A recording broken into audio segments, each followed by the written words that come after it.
저는 오늘 예레미야 17장 5절에서 8절까지의 말씀을 가지고 여호와를 의뢰하는 그 사람은 이와 같은 제목으로 함께 말씀을 나누겠습니다. 오늘 성경 본문의 역사적인 배경은 유다의 여호와김 왕의 시대 때 일어난 일입니다.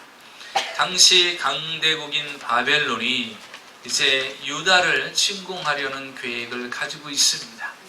막강한 세력인 바벨론이 유다를 공격하면 유다는 힘도 써보지 못하고 망하게 될 것입니다. 그래서 여호와김 왕은 이제 주변에 있는 이방 국가인 애굽에 도움을 요청합니다. 그리고 그들과 연합해서 동맹을 맺어 이 바벨론을 공격하고 그들의 공격을 저지할 계획을 세웁니다. 하나님을 믿는 백성이, 하나님을 믿는 나라가 하나님을 의지하고 하나님께 기도하는 것이 아니라 주변에 힘이 더 있는 애굽의 나라의 도움을 요청하고 그들이 가지고 있는 무기와 군사를 의지해서 바벨론의 공격을 저지해 보려는 계획을 세우고 있는 것입니다. 마땅히 하나님을 믿는 백성이라면 어려움이 생기면 하나님께 무릎 꿇고 하나님의 도우심을 요청해야 되는데 그렇지 않는 것입니다.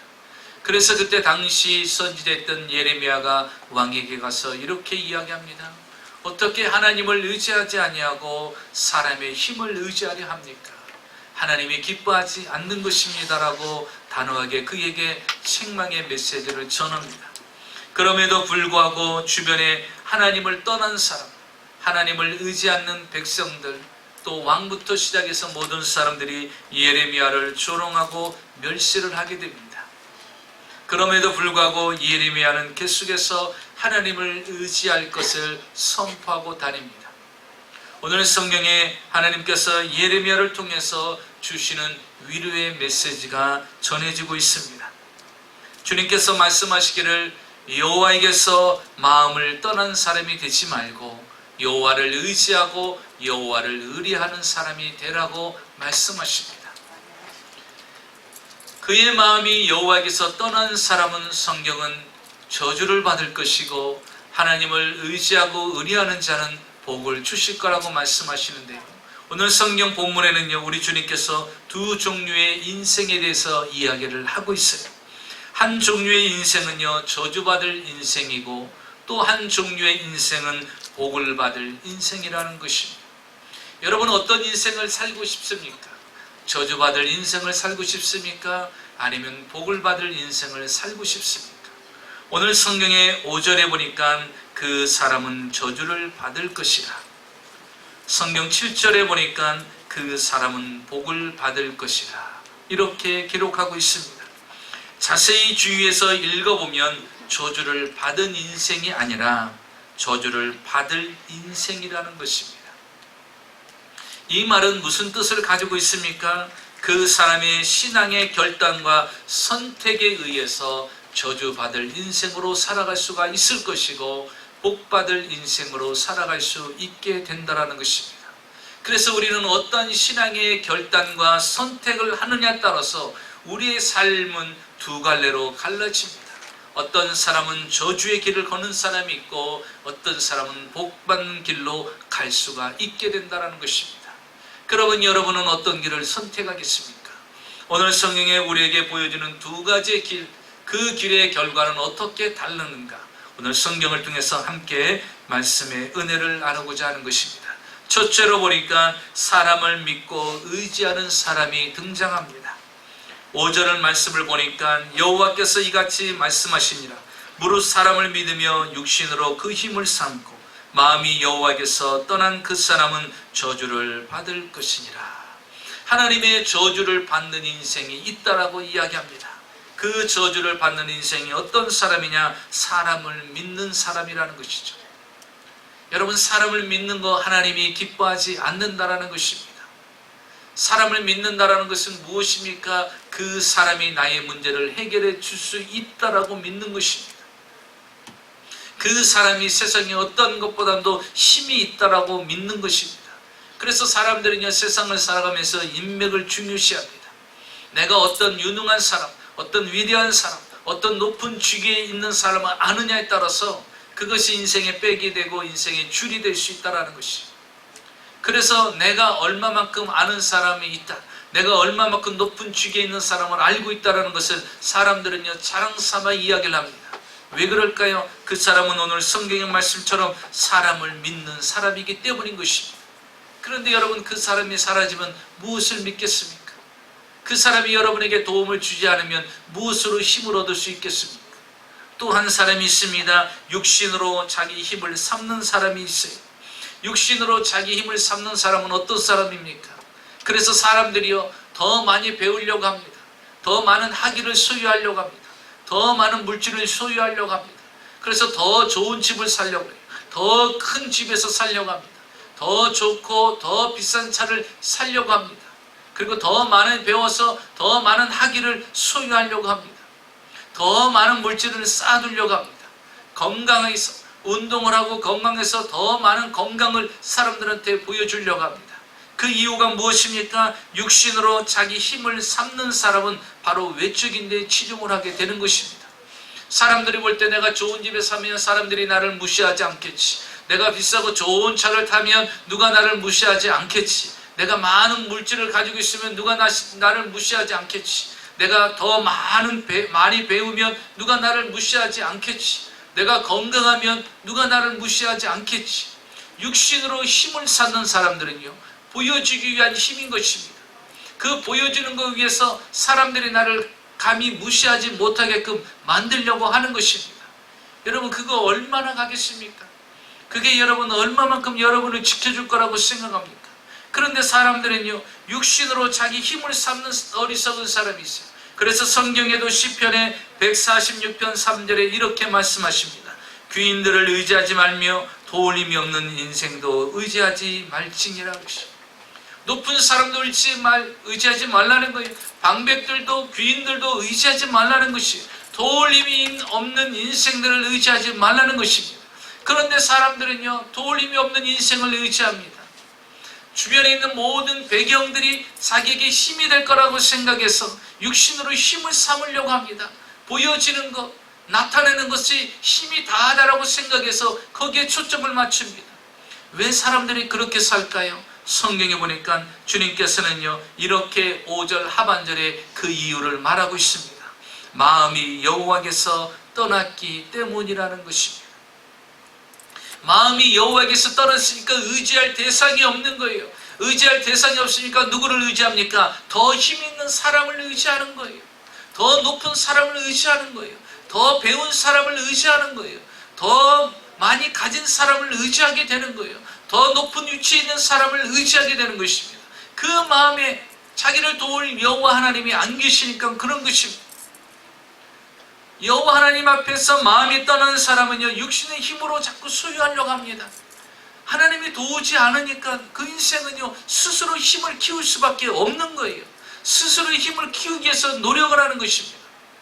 여러분, 하나님의 은혜가 그에게서 떠나고 하나님의 은총이 그에게서 떠나는 인생들은 어떻게 될까요? 오늘 성경은 주님께서 이렇게 말합니다. 자기를 의지하고 육신으로 힘을 얻는 자는 6절에 보니까 그는 사막의 떨기나무 같아서 좋은 일이 오는 것을 보지 못하고 광야 간주한 곳 건건한 땅, 사람이 살지 않는 땅에서 살리라, 이렇게 말하고 있어요. 그들의 모습, 사람을 의지하고 힘으로 자기 자랑을 삼는 사람은요 보니까 그런 사막의 떨기나무와 같다라고 말했습니다. 사막의 떨기나무는요 뿌리를 깊이 내립니다. 나무긴 나무예요. 그런데 이 나무는요 어느 곳에도 쓸 용도가 없습니다. 심지어 그는 열매도 맺지 않습니다. 관상수로도 쓸 수가 없어요. 목재로도 사용할 수가 없는 것입니다. 그러니 이 가시덤불밖에 쓸 수가 없어요. 그냥 가시덤불의 일종에 불과한 것입니다. 그러니 아무 가치도 없고 사람에게도 유익도 주지 않고 아무 힘도 발휘할 수 없는 그런 존재인 것이 바로 이 가시덤불입니다. 여러분, 하나님을 의지하지 않고 그 마음의 중심의 여호와를 떠난 사람은요 이 가시덤불 같은 인생이 되고 만다라는 것입니다. 오늘 성경의 이 가시덤불 같은 그 모습이 바로 이스라엘 백성들의 모습인 것입니다. 그들은 하나님을 이미 떠났습니다. 자신의 힘을 기릅니다. 자신의 힘을 의지합니다. 그러다 안 되니까요 이제 블레셋 바벨론이라는 나라가 그들을 공격을 합니다. 바벨론 나라가 쳐들어오려고 합니다. 침략하려고 하니까요, 이제는 주변의 사람들의 힘을 의지합니다. 그래서 이방 나라인 애굽에 가서 도움을 요청해요. 내 힘으로 안 되니까 더 힘이 있는 나라와 동맹을 하고 연합을 맺으려고 하는 거예요. 그리고 그들이 가지고 있는 군사의 숫자와 그들이 가지고 있는 무기를 의지하는 것입니다. 여러분, 적들이 쳐들어오면 어떻게 해야 되겠어요? 하나님 앞에 기도해야 되잖아요. 하나님께 부르짖어야 되지. 하나님의 도움을 요청을 해야 되는데 이 유다 백성들은 그렇지 않습니다.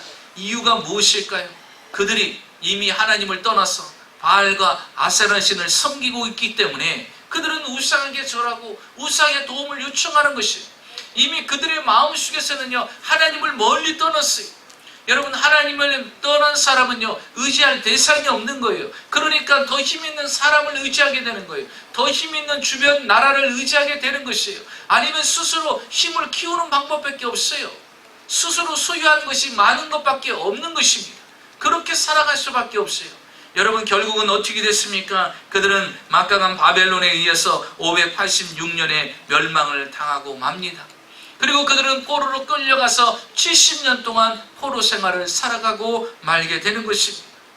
얼마나 그들의 죄악이 관영했는지 예레미야 17장 1절과 2절에 보니까요, 그들의 자녀가 높은 언덕 위에 푸른 나무 곁에 있는 그 제단들과 아세라들을 생각하더라 그러시죠. 여러분, 지금 이 상황에서 누구를 생각을 해야 될까요? 바벨론이라는 강력한 나라가 쳐들어오는데 하나님을 생각해야죠. 하나님을 바라봐야 되잖아요. 그런데 그 자녀들조차도 아세라를 생각합니다. 바알신을 생각하고 있어요. 그러니 여러분, 그 인생이 어떻게 되겠어요? 그 나라가 어떻게 되겠어요? 그 가정이 어떻게 되겠어요? 여호와를 떠난 가정, 여호와를 떠난 민족은 저주밖에 임하지 않는 것입니다. 그래서 이스라엘은요, 결국 멸망당하고 그 나라는 사라지고 포로로 끌려갈 수밖에 없게 되었다는 것입니다. 사랑하는 성도 여러분, 하나님께서는요, 우리의 중심과 마음을 보십니다. 오늘 성경에 보면요, 9절과 10절에 이렇게 말씀하십니다. 만물보다 거짓되고 심히 부패한 것은 마음이라. 누가 능히 이를 알리오마는 나 여호와는 심장을 살피며 폐부를 시험하고 각각 그 행위와 그 행실대로 보응하시니라 그러시죠. 하나님은 여러분의 중심을 보신다 그러시죠. 여러분의 중심이 여호와를 떠났느냐 아니면 여호와 중심으로 살아가느냐, 주님은 거기에 초점을 맞추고 보신다라는 것입니다. 그래서 우리의 심령을 깨뚫기 때문에 우리는 주님 앞에 속일 수가 없어요. 자, 이스라엘 백성들 하나님을 떠났어요. 주변의 사람들을 의지했습니다. 결과가 어떻게 됩니까? 6절을 다시 볼까요? 그는 사막의 떨기나무 같아서 좋은 일이 오는 것을 보지 못하고. 여러분, 하나님은 지금 이 유다 백성에 복을 주시려고 합니다. 좋은 것들을 가득해서 주려고 하는데 그들의 마음의 중심에 누가 떠났어요? 하나님이 떠났기 때문에 좋은 것들을 하나님이 가까이 가지고 왔음에도 불구하고 그들은 좋은 것들을 보지 못하고 누리지 못하는 인생이 되었다는 것이에요. 한마디로 저주받은 인생이 되었다는 것입니다. 사랑하는 성도 여러분, 하나님은 우리에게 오늘도 좋은 것으로 주시는 분인 것입니다. 좋은 것으로 주시고자 다가오시는 분인 것입니다. 그런데 우리 마음 중심에 하나님이 떠나면 우리는 그 좋은 것을 받아보지도 못하고 누리지도 못하는 것입니다. 60년대에 비틀즈라는 세계적인 락그룹이 있었어요. 얼마나 인기가 많았는지요. 그는 63년도부터 공연을 시작했습니다. 7년 동안 음반을 12개를 냈어요. 그 음반이 무려 10억 장이나 팔렸어요. 10억 장이나 팔렸는데 그것도 요즘같이 CD가 아니라요. 여러분, 옛날에는 동그란 거 전축이라고 그러죠. 예. 그때 돌아가는 거 뭐예요? LP판이라고 합니다. 그 LP판이요 10억 장이나 팔렸다면요 어마어마한 돈을 벌었던 거예요. 그러다 보니까요 세계적으로 인기와 명성을 얻게 됩니다. 그러다 보니까 이제 하늘 높은 줄 모르고 이제 스스로가 자신만만해하는 그런 때입니다. 그들이 어느 곳에서 인터뷰를 합니다. 기자회견을 갖는데 1966년 3월 4일 날 기자회견을 할 때 그들은 이렇게 충격적인 말을 합니다. 우리는 이제 예수보다 더 유명한 사람들이 되었다. 자신들을 비교할 때 자신들은 예수님보다 더 이제 위대한 사람이 되었다는 거예요. 인기와 명성을 얻게 되었다는 것입니다. 그러면서 이렇게 얘기했어요. 기독교는 영향력을 미치지 못해도 우리는 영향력을 미친다라고 큰 소리치며 기자회견을 가졌습니다. 우리는 예수님보다 더 인기가 있고 예수님보다 더 많은 명성을 얻었고 기독교인들이 하지 못하는 일들을 우리는 영향력을 미칠 수 있는 그런 위치에 서 있다는 것입니다. 그러면서 자신들의 인기를요 마치 자랑하듯이 자신들의 힘을 자랑하듯이 기자회견을 가졌습니다. 그들의 그 후는 어떻게 되었습니까? 1970년 이후에 그들은 해체가 됩니다. 팀이 해체되고 1980년 12월 8일 집 앞에 나서던 존 레논 작곡가는요 자신이 가장 자신을 좋아하고 광팬으로 쫓았던 그 광팬에 의해서 총에 맞아 8발의 총에 맞아 죽음을 맞이하게 됩니다. 그들은 두려울 게 없었어요. 무서울 게 없었어요. 많은 재력과 명예와 인기와 명성을 쫓았어요. 그래서 많은 자기를 따르는 팬들이 있었어요. 그래서 그 팬만 많으면 자기는 그것이 영원히 갈 줄 알았어요. 그래서 사람을 의지했고 그리고 자기의 인기와 명성과 물질과 그 모든 것들이 자기를 끝까지 지켜줄 거라고 생각했어요. 여러분 그 마음에서 하나님을 떠난 사람은 무엇을 받는다고 그랬어요? 저주를 받을 것이라고 말씀하고 있습니다. 성경은 또한 이렇게 말씀하고 있어요. 예레미야 17장 13절에 보니까 이스라엘의 소망이신 여호와여 무릇 주를 버리는 자는 다 수치를 당할 것이라 무릇 여호와를 떠나는 자는 흙의 기록이 되오리니 이는 생수의 그루이신 여호와를 버림이니라. 여호와를 버리고 여호와를 떠난 사람은 저주받은 인생이 되어서 좋은 것을 오는 것을 누리지도 못하며 살게 된다는 것입니다. 그래서 우리는요 저주받은 인생으로 살아가면 안 됩니다. 우리의 마음의 중심에서 여호와를 떠난 인생을 살면 안 돼요. 여러분 하나님이 이스라엘 백성들을 선민족으로 택했지만 그들이 여호와를 떠나고 그 마음의 중심에 여호와를 버리고 우상을 섬기니까 결국 나라는 멸망당하고 저주받은 인생이 될 수밖에 없게 된 것입니다. 그런데 반면에 하나님께서 두 번째 인생을 이야기합니다. 바로 복을 받을 인생에 대해서 이야기를 합니다. 복받을 인생은 어떤 사람인가? 둘째로 그는 하나님을 의지하고 의뢰하는 사람이라는 것입니다. 7절을 같이 보겠습니다. 우리 성경 말씀 7절 같이 읽겠습니다. 시작. 그러나 무릇 여호와를 의지하며 여호와를 의뢰하는 그 사람은 복을 받을 것이라. 아멘. 우리 같이 따라하겠습니다. 복을 받을 것이라. 복을 받을 것이라. 다시 한번 복을 받을 것이라. 복을 받을 것이라. 아멘. 여호와를 의지하며 여호와를 의뢰하는 그 사람은 복을 받을 것이라는 것입니다. 여호와를 의뢰하는 그 사람이라는 것은요, 이 의뢰라는 그 뜻에는요, 영어 성경에 보면 confidence라는 말을 가지고 있어요. 신뢰 혹은 확신을 말합니다. 이 뜻은요, 다른 말로 이야기하면 비밀을 털어놓을 수는 비밀을 털어놓는다는 뜻을 가지고 있습니다. 다시 말하면 우리가 주님을 의뢰한다는 것은 내 모든 비밀을 다 털어놓는다는 것입니다. 그렇기 때문에 내 인생에 어떤 문제가 있다 할지라도 그 비밀을 주님 앞에 다 털어놓을 수 있는 사람, 그 사람은 주님을 의지하는 사람이요 주님을 의뢰하는 그 사람이라는 것입니다. 왜 여러분 자신의 비밀을 털어놓을까요? 주님만이 해결자이시고 주님만이 답이시기 때문에, 주님만이 인생의 주관자가 되시기 때문에 내 인생의 모든 비밀을 부끄러움 없이 다 털어놓는 거예요. 왜? 털어놓으면 주님께서 그 문제를 다 해결해 주시기 때문인 것입니다. 주님을 의지하고 주님을 의뢰하는 것은 다른 것이 아니에요. 내 안에 있는 모든 것들을 다 털어놓는 것입니다. 여러분, 어떤 사람은요, 주님 앞에 나왔음에도 불구하고 자신의 문제를요 내놓지는 않습니다. 자신의 문제를 주님 앞에 기도하지 않아요. 주님을 의지하지 않습니다. 주님 앞에 의뢰하지 않습니다. 그러면서 이렇게 생각합니다. 이렇게 큰 문제를 주님 앞에 내놓을 수가 있습니까? 아닙니다. 괜찮습니다. 그렇게 이야기하는 분들이 있어요. 여러분, 옛날에 선교사님이요, 이 땅에 와서 이제 한국 분들을 선교를 할 때가 있었어요. 근데 한국 분들을 선교하는데 워낙 이제 외국 분들이 와서, 선교사님들이 와서 하니까 마음을 열지 않는 거예요. 그래서 선교하는 방법 중에 하나가 뭐냐면, 이제 선교사님들이 차를 타고 다니니까 이제 사람들이, 그때 당시 옛날에는요 버스도 잘 다니지 않을 때요, 뭐 달구지 타고 왔다 갔다 하고 막 그럴 때예요. 근데 이제 차가 왔다 갔다 하죠, 동네에. 근데 차를 태워주는 거예요. 근데 보니까요, 한 아주머니께서 머리에 이렇게 짐을 들고서 이제 걸어가고 있는 거예요. 그래서 선교사님이 이 차에 타라고 그렇게 했어요. 그랬더니 괜찮다고. 여러분 한국 분들은요, 신세 짓는 거 싫어하잖아요. 괜찮다고 그냥 가라고. 괜찮으니까 타시라고. 그래서요, 차를 타게 했어요.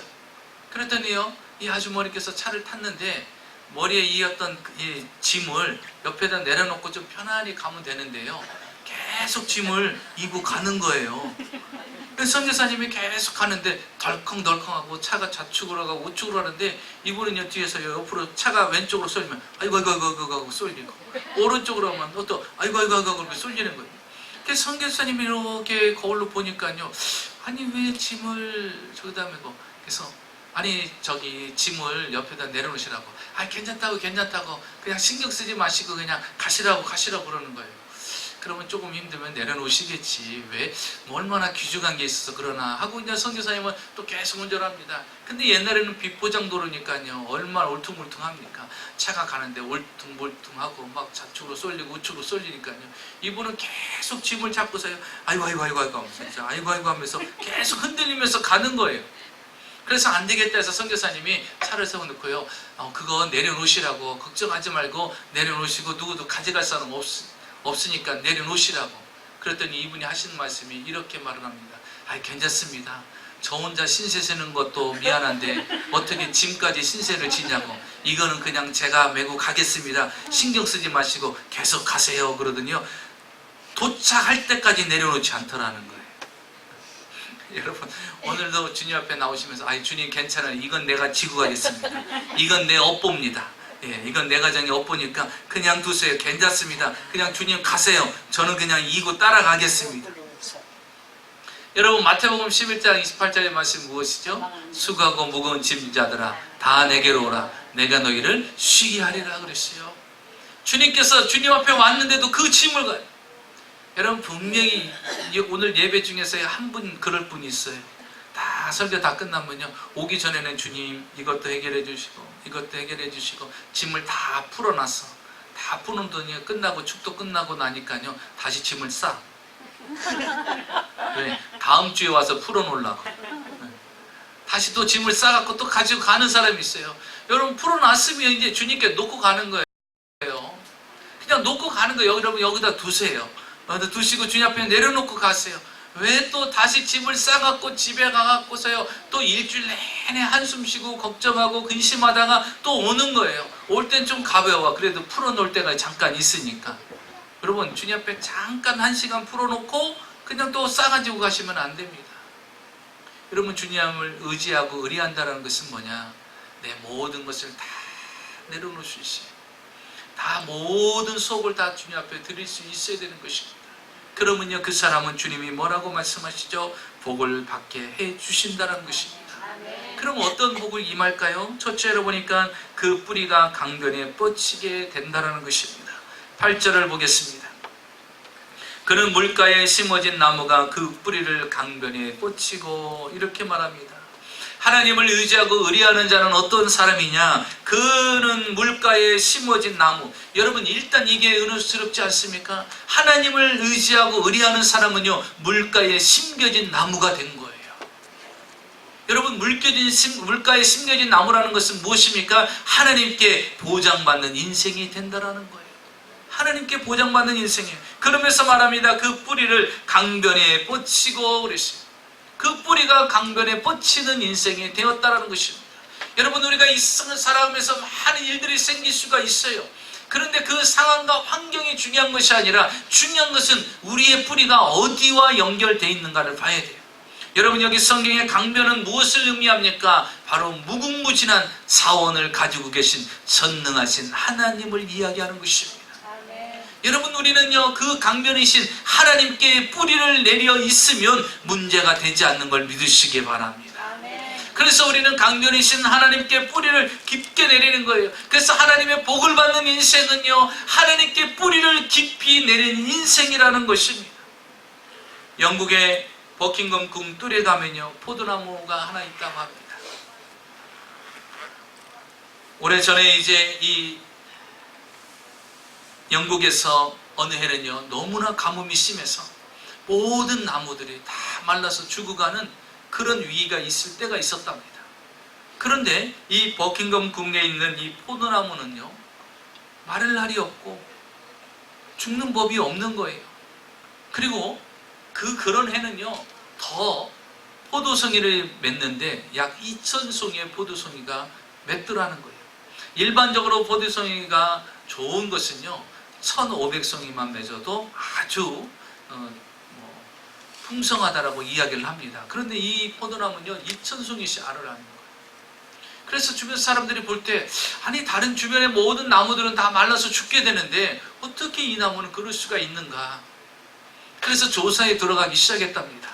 그랬더니 어떤 일이 있느냐, 이 버킹엄 뜰 안에 있는 이 포도나무가요, 그 뿌리를 조사를 해봤답니다. 이 뿌리가 도대체 어디에 연결이 돼 있나 하고 그 뿌리를 조사해 보니까요, 2마일이나 멀리 떨어져 있는 템즈강에 이 뿌리가 연결이 돼 있더라는 거예요. 2마일이나 멀리 떨어져 있는 그 템스강에 이 포도나무 뿌리가 거기까지 연결이 되어 있으니, 여러분, 어떤 더위가 온다 할지라도, 어떤 가뭄이 온다 할지라도 문제가 되지 않아요. 여러분, 강물에 뿌리를 내린 그 나무는요, 어떤 가뭄이 와도 문제가 되지 않습니다. 해를 입지 않는 거예요. 오히려 수분과 양분을 공급받으니까 더 많은 열매를 맺게 되는 것입니다. 여러분, 복 있는 인생은 다른 것이 아니에요. 뿌리를 어디다 내리고 있느냐? 강변이신 하나님께 내리시기를 주의 이름으로 축원합니다. 아멘. 주님을 의지하고 주님을 의뢰하는 그 인생은요, 어떤 더위가 와도 문제가 생기지는 않는 거예요. 상황의 변화도 없습니다. 여러분, 성경을 통해서 보면 요셉이라는 사람은요, 애굽의 노예로 팔려갑니다. 삶이요, 360도 바뀌어지는 거예요. 아버지 앞에서 채색 옷을 입고 그와 옷이 가면서 부족함 없이 풍성하며 살던 사람이에요. 그런데 하루아침에요, 그는 노예로 팔려갑니다. 다른 삶을 살아가는 거예요. 360도 달라진 아주 처참한 인생을 살아갈 수밖에 없게 됩니다. 부모가 따라오는 것도 아니고 형제가 따라오는 것도 아니고, 부모가 노예로 팔려간 것도 아는 것도 아니고, 형제들이요 쉬쉬하면서 거짓말을 해서 어느 누구도 그가 노예로 팔려간 걸 아무도 모릅니다. 이제 다른 나라에서 채색 옷을 입는 인생이 아니라 노예로 팔려서 가는 처참한 인생을 살아가야 됩니다. 그런데도 불구하고 그의 결론은 어떻습니까? 애굽의 국무총리로 인생이 바뀌어집니다. 어떻게 노예로 팔려간 그 인생이 애굽의 총리가 될 수 있었는가? 그가 하나 놓치지 않은 것이 있었습니다. 그는 가나안 땅에 있다가 애굽의 노예로 팔려갔지만 그는 하나님의 은혜의 줄기를 놓치지 않았다는 것이죠. 그는 비록 애굽에 팔려갔음에도 불구하고 항상 그의 은혜의 뿌리의 줄기는 어디? 강변이신 하나님께 뿌리를 내리고 있었다는 것이죠. 성경에 보면 요셉을 통해서 항상 공통적으로 기록되는 것이 있는데, 하나님과 함께 하시니라. 하나님이 그와 함께 하시니라는 단어가 항상 그의 인생에 따라 붙습니다. 여러분, 그렇다면 하나님만 그에게 함께 하실까요?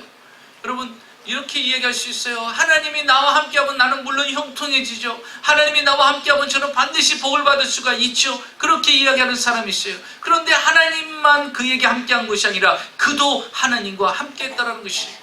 보디발의 아내가 그에게 다가와서 이렇게 이야기합니다. 이 집안에는 너와 나 단둘이만 있다라는 것이에요. 종들도 다 일시켜 내보냈고 남편들 출장 갔고 우리 단둘이만 있다라는 것이에요. 그러니 너와 나와 동침을 하자는 거예요. 젊은 요셉을요 유혹을 합니다. 그때 요셉이 어떻게 이야기를 합니까? 나는 하늘에 계신 하나님 앞에 죄를 범할 수 없느니라, 이렇게 이야기합니다. 이 말은 무엇을 이야기합니까? 요셉은요 노예로 팔려왔음에도 불구하고 노예된 형제가 자신을 팔아서 형제를 원망하고 한탄하는 것이 아니었어요. 내가 이제부터는 저주받은 인생이 되었구나 한탄하지 않았습니다. 그에게는 항상 중심에 누가 있었어요? 하나님이 있었어요. 한 번도 그는 강변의 뿌리를 걷어본 적이 없었다라는 것입니다. 그가 비록 노예로 팔려서 애국까지 왔다 할지라도 그 마음의 중심은요 항상 강변이신 주님께 뿌리를 내리고 있었어요. 그래서 그 여인에게 말한 것입니다. 내가 하나님 앞에 죄를 범할 수 없다. 나는 지금도 하나님을 인식하고 하나님을 의식하고 살아간다라는 거예요. 내가 당신한테 잘 보여서 내가 목숨을 부지하는 것도 아니고 당신 남편한테 잘 보여서 목숨을 부지하는 것이 아니라 나는 내 하나님께 잘 보이고 내 하나님을 의지하고 내 하나님을 의뢰해야만이 내 인생이 복을 받을 수 있기 때문에 나는 하나님을 의지합니다라는 것이죠. 그래서 여러분, 하나님을 의지하는 그가, 하나님을 의뢰하는 그 인생에 하나님이 그에게 국무총리의 은혜를 주었다는 사실인 것입니다. 그러므로 여러분, 우리는 항상 여호와를 의지하고 신뢰하는 데 초점을 맞춰야 되는 것입니다. 이런 사람에게 하나님이 두 번째 주시는 복은 무엇입니까? 가무는 해에도 걱정이 없다라고 말합니다. 8절을 다시 보면 더위가 올지라도 두려워하지 않으며 그 잎이 청청하며 가무는 해에도 걱정이 없고 그랬습니다. 여러분, 더위가 올지라도 두려워하지 않는다는 거예요. 나무에게 있어서 더위는요, 최악이죠. 나무에게 있어서 더위는요, 말라서 죽을 수도 있습니다.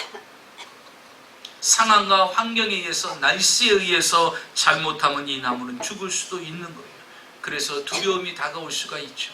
내가 잘못되지 않을까, 이런 두려움과 걱정이 있죠. 그런데 성경은 이렇게 얘기합니다. 더위가 올지라도 두려워 아니한다. 여러분, 하나님께 뿌리를 내린 사람은요, 특징이 있어요. 두려워하지 않는다라는 거예요. 더위 속에서도 하나님이 지켜주신다는 거예요. 여러분, 지금 여러분 가정에 여러분 처해져 있는 상황에 현실 때문에 혹시라도 뭔가 두려워하는 게 있습니까? 아직도 여러분이 하나님께 뿌리를 내리지 않았기 때문인 것입니다. 그리고 보십시오. 가무는 해에도 걱정이 없다 그랬어요.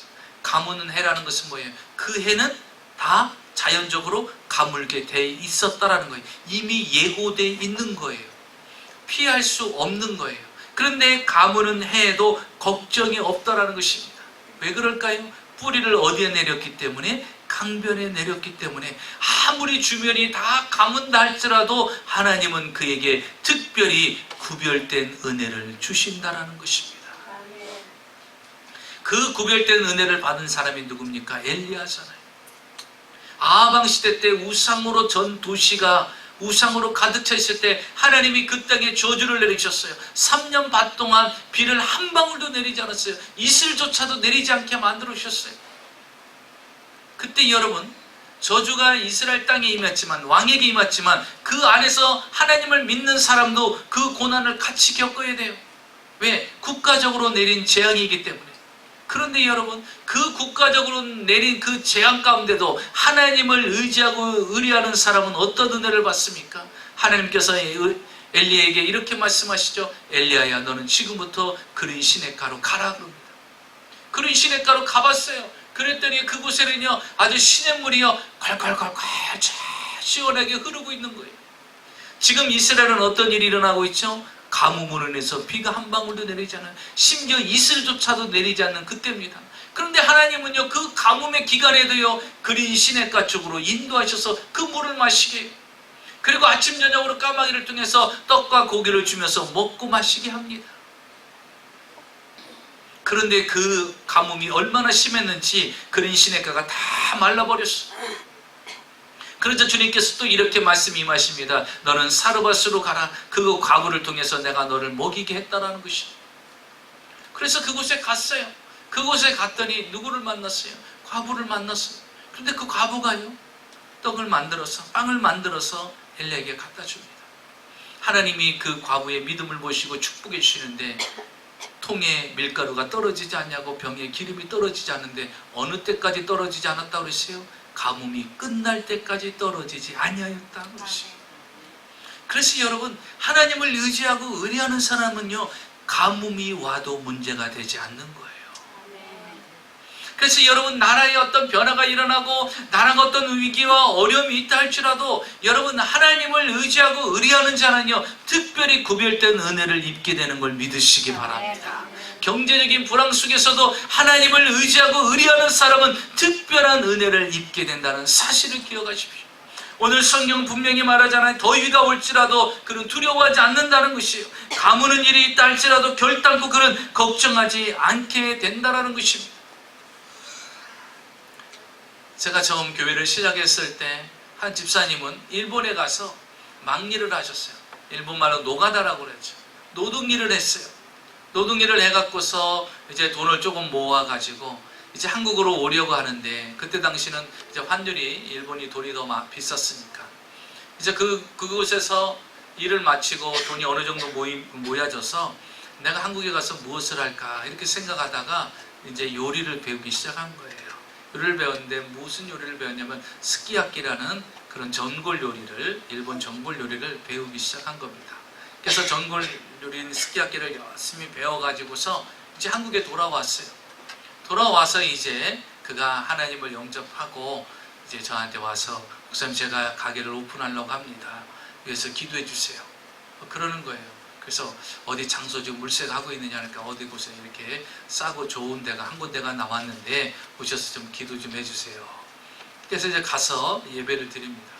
그런데요, 그 집이 어떤 집이냐면요, 시청, 도청 앞에, 그리고 세무사무소 있는 그곳 지역이에요. 그러니까 그 안에 있는 공무원들이 얼마나 많겠습니까? 그럼 나와서 많은 사람들이 식당에 들릴 수가 있고, 그러니까 많은 사람들이 와서 먹을 수가 있잖아요. 그 장소는 괜찮은 거예요. 그래서 이제 그 집이 어떤 집인가 하고 우리 집사님한테 물어봤어요. 그랬더니 집사님 하신 말씀이, 지금까지 이 터에서 많은 사람들이 장사를 했대요. 그런데 다 망해서 나갔대. 그러니까 이 터는 어떤 터예요? 망한 터지. 그럼 여러분 같으면 망한 터를 들어가서 리모델링 해갖고 식당을 하겠어요? 일반적으로는 안 하죠. 그런데 너무 하도 망해서 나가니까요, 주인이 안 들어오려고 하는 거예요, 사람들이. 그러니까 싸게 넣은 거예요. 그래서 싸게 얻어가지고 이제 시작을 하려고 하는 겁니다. 근데 들어갔더니요, 너무 침침한 거예요. 왜? 그 얘기를 안 들었으면 괜찮은데 들으니까 괜히 침침한 것 같다. 그래서 이제 예배를 드리는 거예요. 근데 이분은요, 처음 시작하니까 너무 기대가 되는 거예요. 근데 주변 사람들은요, 걱정을 하는 거예요. 저기 들어왔으니까 이제 또 저 집도 망해서 나가겠구나, 이렇게 생각을 하는 거예요. 근데 이 집사님 메뉴는 뭐냐면 스키야키예요. 근데 아까 그 주변에 뭐가 있다고 그랬죠? 도청과 시청, 세무서. 예. 일반 공무원들은요, 일본에 대해서 민감하잖아요. 지금 우리 한국에서 뭐 일어나고 있죠? 불매운동이죠. 일본 제품 불매운동이에요. 그분들은요, 일본 음식을 먹어가려면 눈치를 보는 거예요. 공무원이기 때문에. 그렇기 때문에 제대로 못 가는 거예요. 그런데 이제 지나가면서 사람들이 그럽니다. 아니, 이 지역이 다 공무원들이 많은 지역인데 아니 왜 하필이면 여기다 일식집을 차리냐고 사람들이 그럽니다. 그리고 지나가는 사람은 여기 또 바뀌었네. 또 여기는 또 얼마나 버티다가 문 닫을라나. 지나가는 사람들이 인사가 그거예요. 이걸 정리하면서 들리는 게 그 소리만 들리는 거예요. 근데 이분들은 처음 이제 자기 사업장을 가져서 큰 기대를 가지고 있는데 주변에 들리는 소리는요, 안 된다, 망한다, 얼마나 버티나 보자, 이 소리만 들립니다. 그래서 이제 같이 예배를 드립니다. 40일을 작정을 하고, 하나님 이 터가 물된 동산이 되게 하시옵소서. 여러분, 종종 목회자가요, 어느 분이 이제 사업장을 오픈해갖고 예배 드리러 가면요, 꼭 그런 분들이 있어요. 목사님, 터가 좋은가 좀 봐주세요. 여러분, 목사는 터가 좋은 거 봐주는 사람이 아니에요. 그리고 저는 몰라, 터가 좋은지 나쁜지 저는 몰라요. 근데 꼭 물어봐. 목사님, 이 터가 좋은가요? 그건 무당한테 물어보는 거예요. 저는 잘 몰라. 그래서 제가 꼭 얘기해 줍니다. 터는 중요하지 않고요, 집사님이 복 있는 사람이냐 아니냐가 중요해요. 내가 복 있는 사람이면 나가며 들어가며 복을 받고, 떡반죽 그릇이 복을 받고, 내 손으로 하는 모든 것이 복을 받는다고 그랬잖아요. 그렇죠? 너를 저주하는 자에게 저주가 임할 것이고 너를 축복하는 자에게 축복할 거니까. 그러니까 터가 중요한 것이 아니라 내가 중요한 거예요. 내가 어디다 뿌리를 내리고 있느냐가 중요한 거예요. 그래서 제가 그 집사님 때 그랬어요. 집사님 신경 쓰지. 이전의 사람들은 망했어도 집사님 때부터는 흥할 수 있어. 기도합시다. 그래서 40일을 예배를 드리는 거예요. 처음에 가서 예배 드릴 때마다 이렇게 보면요, 점심 끝나고 나가서 물어봅니다. 여기 어떻게 좀 많이 손님이 왔냐니까. 아니, 아직이요. 그래서 이 집사님의 소원이 뭐냐면요, 처음에 하나님 앞에 일단 11조를 일단 30만 원, 매달 30만 원, 300불 낼 수 있게끔 해달라는 거예요. 그럼 지금은 300불이 된다 안 된다? 안 되는 거죠. 300불이 첫 번째 목표인 거예요. 300불만 다 직원 월급 주고 300불만 순수입으로 내게 다 우겨달라고 소박한 나름대로 꿈을 갖고서 시작을 한 거예요. 그런데 손님이 오질 않는 거예요. 그래서 계속 예배를 드립니다. 저도 보면서 거기에 축복을 하는 거예요. 근데 이 집사님도요, 계속 축복을 하면서 기도하는 거예요. 사람의 돈을 빌려가지고, 아는 사람 빌려가지고 빚으로 시작을 한 거예요. 그런데 이것도 기간이 있잖아요. 빨리 잘 돼갖고 갚아야 되잖아요. 그런데 여러분, 40일 작정 예배를 마치고 어떤 일이 일어났느냐. 이분이 그냥 얼마나 하나님 앞에 부르짖었는지요. 사람이 몰려오기 시작하는데요. 정말 순식간에 마치 지금까지는 그냥 아무 일도 없었던 것이 그냥 띄엄띄엄 오던 것이요. 이제는 줄을 서야 할 정도가 됐어요. 그것도 2달 만에. 2달 만에 그렇게 된 거예요. 그래서 제가요, 한 5개월 뒤에 신방을 갔어요. 그래서 점심을 피해서 한 3시쯤에 이제 예배 드리러 갔어요. 그랬더니 이 집사님이 예배를 마치고서 이렇게 저한테 얘기해요. 목사님, 저는 이 기분을 처음 느껴봅니다. 그래요. 어떤 기분인데요? 돈을 깔쿠리로 끌어당긴다는 거 저 처음 느끼고 있어요. 그래요. 무슨 말입니까? 그랬더니 카운터에 자기가 딱 앉아있으면요, 자기는 앉아서 깔쿠리로 돈을 이렇게 끌어모으고 있더래요. 손님들이 얼마나 많은지, 하나님이 얼마나 많이 모아주시는지. 그래갖고요, 순식간에 체인점을요 3개나 만들었어요. 그리고 가장 대전의 중심인 요지 둔산에다가요, 엄청난 큰 평수를 얻어가지고 거기다 또 메인 일식 스키야키 집을 만들었어요. 하나님이요, 바닥에 있던 사람을 끌어가지고요, 그리고 그 터도 다 망해갖고 나간 터를 샀는데요, 하나님이 그 터를요 복되게 만드셨어요. 복되게 만드셨어요. 여러분, 우리는요, 가뭄에도 두려워할 필요가 없어요. 더위에도 걱정할 필요가 없어요. 문제는 뭐예요? 뿌리를 어디다 내리고 있느냐는 거예요. 하나님께 뿌리를 깊이 내리고 있으면요, 환경과 상황을 뛰어넘는 하나님의 은혜와 축복이 임한다는 사실입니다. 그래서 이 집사님이요, 제가 처음 교회를 시작했을 때 우리 교회에서 가장 11조를 많이 내는 사람으로 바뀌어졌어요. 처음에는요 11조도 못했던 사람. 그런데요, 그 뒤부터는 11조를 얼마나 많이 내는지, 그 뒤부터 뭐 교회 일을 한다 그러면요, 자신이 다 합정수 물질로 다 해결하는 사람이 되어버렸어요. 옛날엔 상상치도 못했어요. 빚더미에 있던 사람이고요, 그 빚을 갚으려고 일본의 노동자로 노가다 하러 갔던 사람이에요. 그런데 하나님이 그 인생에 복을 주시니까요, 완전히 달라져요. 여러분, 오늘 성경은 분명히 우리에게 말하고 있어요. 마지막 절에 이렇게 말합니다. 결실이 그치지 않는 인생이 된다는 거예요. 8절을 보겠습니다. 더위가 올지라도 두려워하지 아니하며 그 잎이 청청하며 가무는 해에도 걱정이 없고 뭐라고 그랬죠? 결실이 그치지 아니함 같으리라. 오늘 잘 되고 내일 안 되고, 이번 주 잘 되고 다음 주 안 되고, 이번 달 잘 되고 다음 달 안 되고, 이런 인생이 아니라 결실이 그치지 않는다라는 거예요. 여러분, 다윗이 뭐라고 고백합니까? 시편 23편에 여호와는 나의 목자시니 내게 부족함이 없으리로다. 하나님은 여러분에게 부족함 없이 채워주시는 분이다. 그리고 이렇게 고백하세요. 내 잔이 넘치나이다라고 고백하고 있어요. 여러분, 다윗의 인생은요, 도망자의 삶을 살았어요. 그런데도 불구하고 그의 고백은 뭐예요? 내가 비록 도망자의 삶을 살았지만 주님은 내 잔을 넘치게 만들어 주셨고 내게 부족함이 없는 삶을 살게끔 만들었다라는 거예요. 도망자의 삶이 얼마나 처참하고 비참합니까? 그런데 그 가운데서도 하나님이 그를 그렇게 복을 주시더라는 거예요.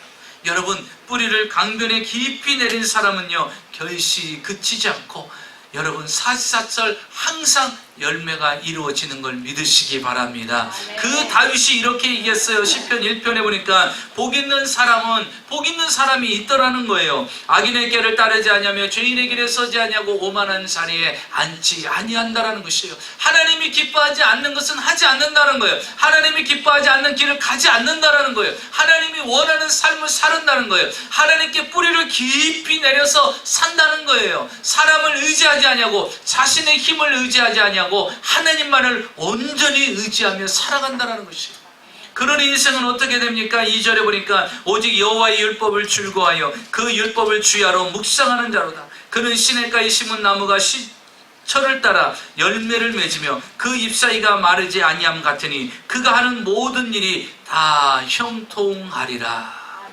그 하는 모든 일이 형통하게 될 것이라는 거예요. 여러분, 형통한 삶을 소원합니까? 형통한 삶을 바라보십니까? 하나님 앞에 뿌리를 깊이 내려서 그분을 의지하고 그분을 의리하시기 바랍니다. 그러면 그 삶이 형통하게 되는 것입니다. 여러분의 모습은 어떻습니까? 지금 사막의 떨기나무 같은 그런 모습입니까? 아니면 강변에 심겨진 그 나무처럼 부족함이 없는 인생입니까? 저는 오늘 이 시간에 여러분에게 두 인생을 소개합니다. 저주받을 인생이 있고 복받을 인생이 있습니다. 그 복받을 인생